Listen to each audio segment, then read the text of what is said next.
Coming up on Mountain News this morning, details of an officer-involved shooting in Knox County. Plus, a push to make Kentucky healthy again. Dedicated to Eastern and Southern Kentucky, this is WYMT Mountain News this morning.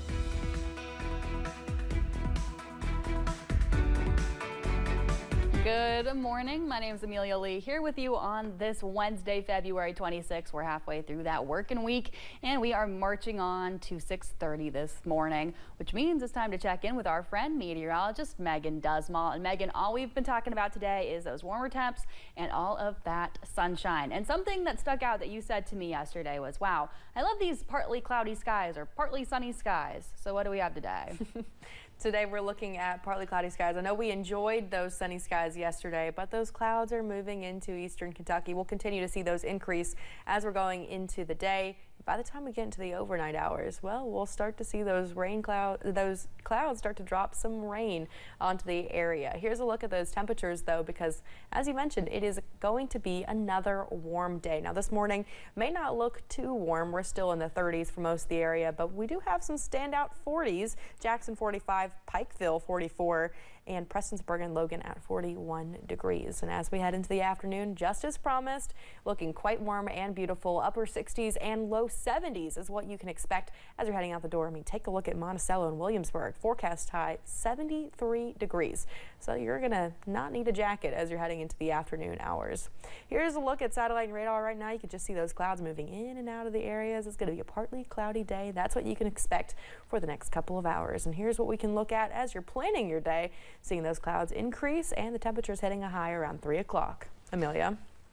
All right. Thank you, Megan. Well, we continue to follow a developing story out of Knox County, where we now know there was a deadly officer-involved shooting last night. It happened on Hubbs Hollow Road.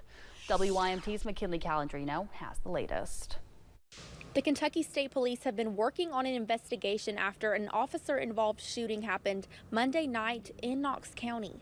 KSP's critical response incident was requested to respond to the scene at 6 o'clock p.m. at Hubbs Hollow Road. State troopers arrived to assist the Barberville Police Department in executing an arrest warrant on 44-year-old Stephen Carter.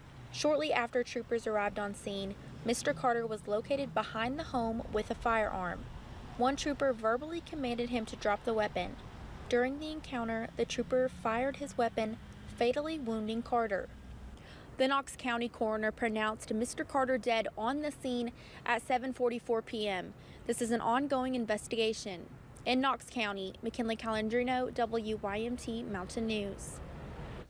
We will continue to update this story when we learn more.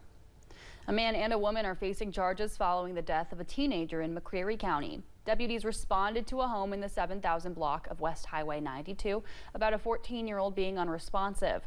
The teen was taken to a Wayne County hospital but died. According to an arrest citation, it says investigators saw major injuries on the child. Billy Bolin and Jeremy Reidner were taken to the Knox County Detention Center.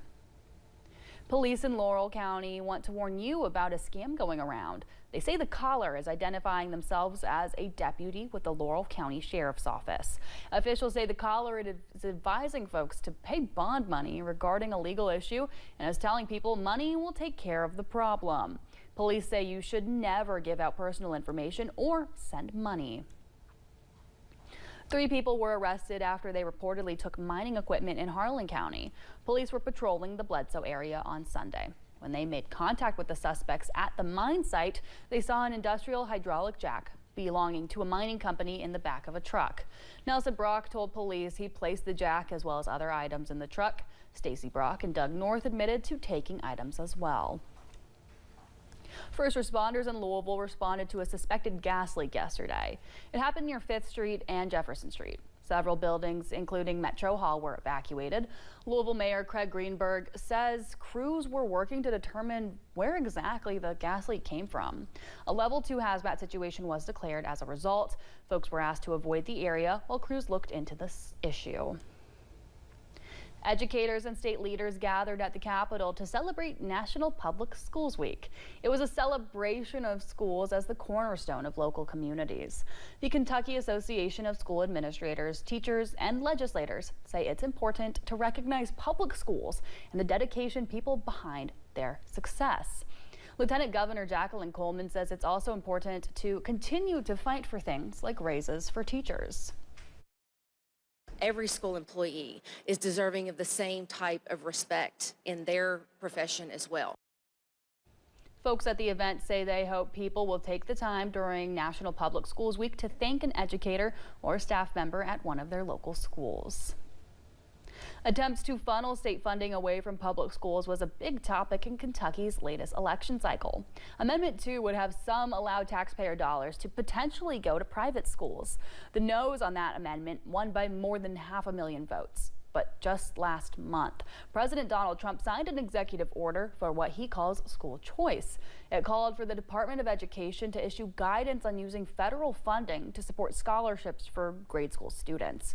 It also ordered the Department of Health and Human Services to issue guidance on states using HHS funds for private or faith-based schools.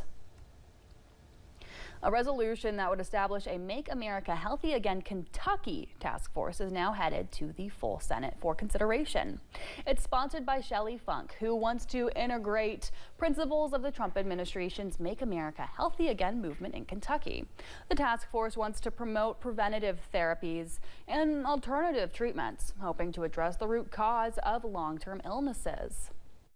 We want to encourage the adoption of less invasive, more holistic treatments for conditions that are often managed with expensive pharmaceuticals, consistent with MAHA's commission focus on restoring American health over corporate profit. If approved, the task force will be made up of 8 Kentucky legislators, 4 senators and 4 representatives.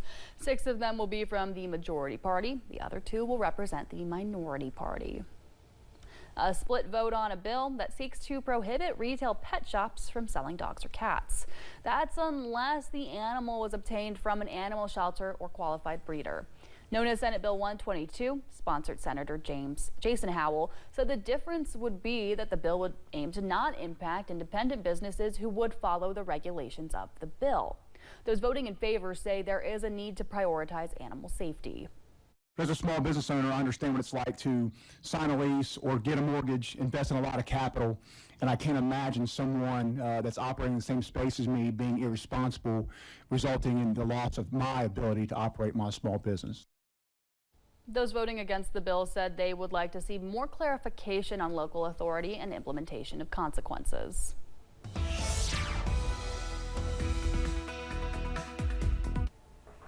We are looking out at satellite and radar this morning, and as you can see, just watching clouds move through, but we are clear in terms of precipitation. Most of the day it will be nice and dry just watching those clouds go in and out. But as we head into the overnight hours, a cold front will be moving through, bringing us not only colder temperatures, but a chance of rain going into your Thursday morning.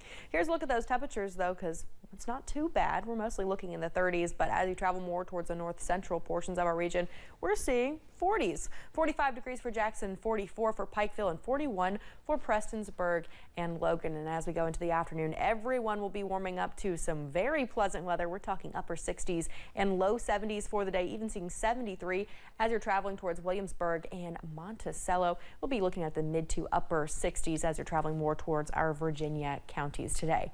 As you're heading off to the bus stop this morning, here's what you need to know. Low temperatures as you're going to school be around the upper 30s, low 40s with those cloudy skies. And by the time you're heading home, still staying nice and dry, partly cloudy to mostly cloudy skies with high temperatures in the upper 60s and low 70s. Stay with us. More mountain news and weather is on the way.